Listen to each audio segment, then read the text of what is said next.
Hey everyone, welcome to my weekly finds video. I want to start this week off with something really cool. I want to thank Chris, or Zazui, for this item. He's one of my followers on YouTube, and as a token of his appreciation for the videos, he sent me this set. I'm really happy with it because it's a set you don't see often in Europe. I'm actually not sure if it even got a European release. It's a Viewmaster 3D, so this is the Viewmaster, and there's two reels, actually three reels of 3D pictures in there. The box is in great shape, has a little dent over here, but that's not a big problem. And you can test it out without even getting it out of the box. So I'm really happy with this, and it will be a great addition to my MOS collection.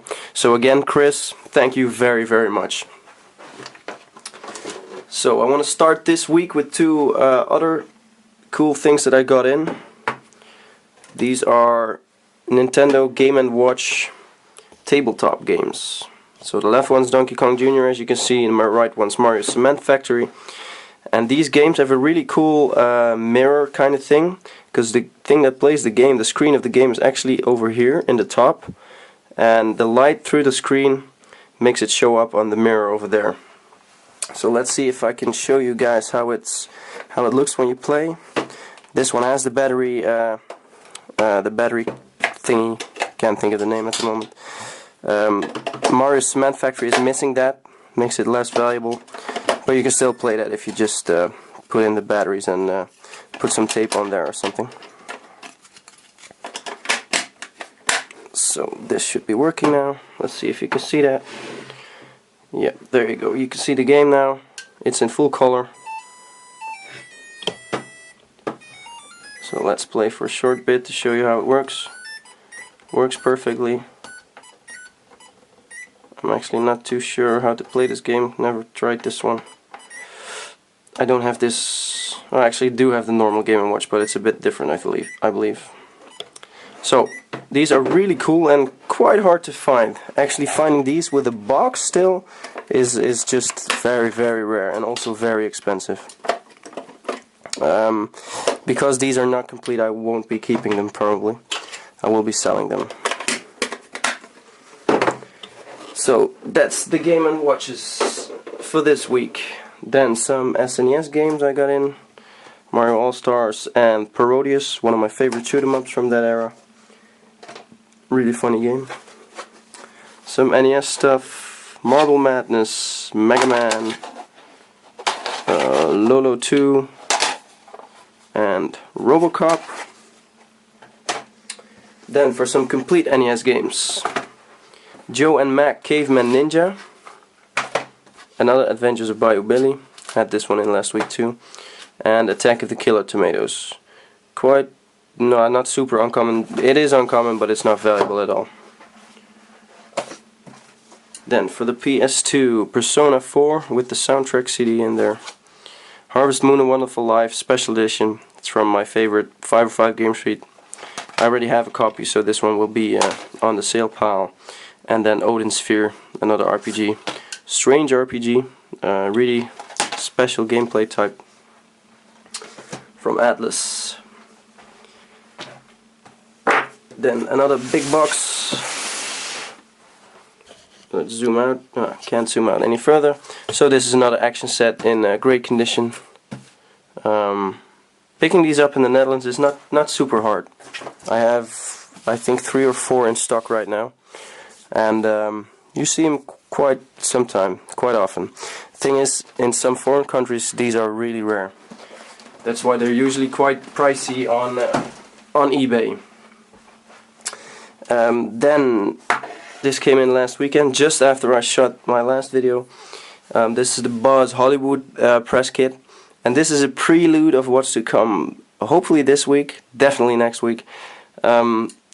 If you've seen my previous press kit video, the one where I got in like 10 press kits, I'm gonna blow that out of the water this week. So be prepared, or next week, depends on when it gets in. So Buzz. Let's open this up without breaking it. There we go. In there we have our favorite quiz show host. That's just a postcard.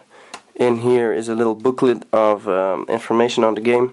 I'm not going to open that because it's a bitch to get it fit back in here, because this space is just perfectly fit, so getting it back in there. Same for the discs, it's a lot of wiggling and pushing to get them in there correctly.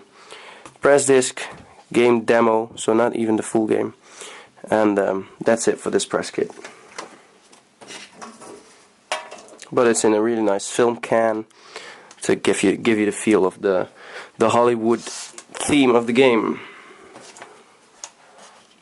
So it's Friday now, and this is what came in today. More NES stuff. Kirby, Adventure Island in the Pacific, or Adventure Island Classic this is called. World Champ for the NES. Quite uncommon, and I don't have this, so I'm keeping this, but it doesn't have the manual, so I need to look for that. Disney's Adventures in the Magic Kingdom. Common, but with the very rare. Let's see if I can get it out there quick. This is the very rare questionnaire. So that's a translation of the questions in the game or in the manual, I'm not sure. You hardly see those with the game. I have 2 copies now, and yeah, those are the only ones I've had in the last 5 years, I think. So another Batman, NES Open, Double Dragon, and DuckTales 2. Then finally some PlayStation stuff, or at least finally for me. Kingsfield 4. Ordered this from Amazon, and that's a game you won't find in the wild usually. It's quite uncommon, obscure title. That's not stuff you'll find in the wild. This is the letter I got from the guy that I bought this from, because I am gonna kick his ass for sending me this. This looks totally mushed, smashed to smithereens here. Hear this? You hear the parts of the... There you go, missing every bit.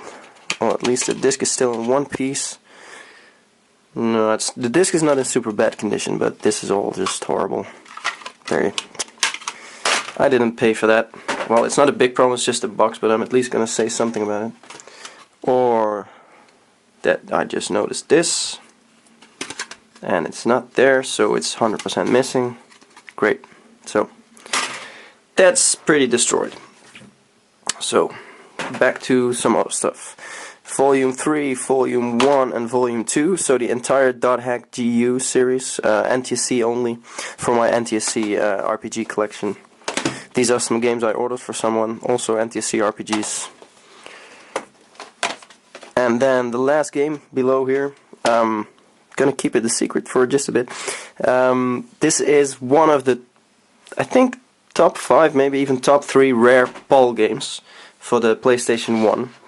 It's an Australian-New Zealand exclusive, incredibly hard to find. It took me, I think, 2 years to find this one, and this is only the first that ever popped up on my eBay search. So I have like 5 different eBay searches running that always hit on everything that has to do with the game, but never the game itself. And finally it popped up, hit the bin button. And I'm really happy with this, because this is definitely one of the gems in my PS1 collection. Big Blues Clues, Blues Big Musical. Probably doesn't ring a bell for you because it's quite obscure. It's not a big title like Castlevania or Suikoden, but this is rare like hell. Try to find this. I dare you. I double dare you trying to find this. It's one of those New Zealand or Australian slim case games. So this actually comes in a normal CD case, not the PlayStation 1 cases we're used to. And the manual is slid behind the back cover here. So I'm really happy with this. This is definitely the rarest normal release game I was still looking for. And this is going to get a top spot in my collection. Then the last item for today, Rain Shower instruction booklet with Rain Shower Game & Watch. From the normal series, this is the rarest Game & Watch as far as I know. So from the double screen series. It's complete with the closer and the battery and the serial number, and it still works perfect. There's no batteries in here now, but I just tested it and it still works perfect. Too bad there's no box, huh? So the last few items for this week. This is Master Chew and the Drunkard Who. That's an unofficial game for the NES by Color Dreams. Those are also the guys that made the Christian NES games under the name of Wisdom Tree. Then Hammering Harry with the manual, and I always love it when I'm buying loose cards with a manual, because I have a big box of manuals, and whenever I buy a game that's not complete, so a box with a game or just a box, I can add the manual and make it complete myself. So this is Hammering Harry, quite a hard to find PAL only game. Complete copy goes for about 150 euros these days, but this is a cartridge with the manual. The game starts really funny because it starts with a voice. And if you want to hear it, check it out on YouTube. Sounds pretty ridiculous. So the last item for this week. This is a blank cartridge. It was in the lot that I bought a couple of weeks ago, the big one with a couple of thousand games. I tested this out on a video on YouTube. If you want to see it, check it out. It turns out that there's a Super Mario 4 pirate on this cartridge. So that was a nice surprise. It's not a prototype, just a Mario 4 pirate. So that was it for this week. Be sure to check out my video I did on the top 5 items in my collection. I'd love for you to reply to that and show me your top 5. Also, from starting next week, I will be hosting this video instead of just talking behind the camera. I will be in front of the camera talking about the games. So I hope you'll like that. If you don't, let me know. If it's not a success, I'll turn back to this. So see you next time. Bye bye.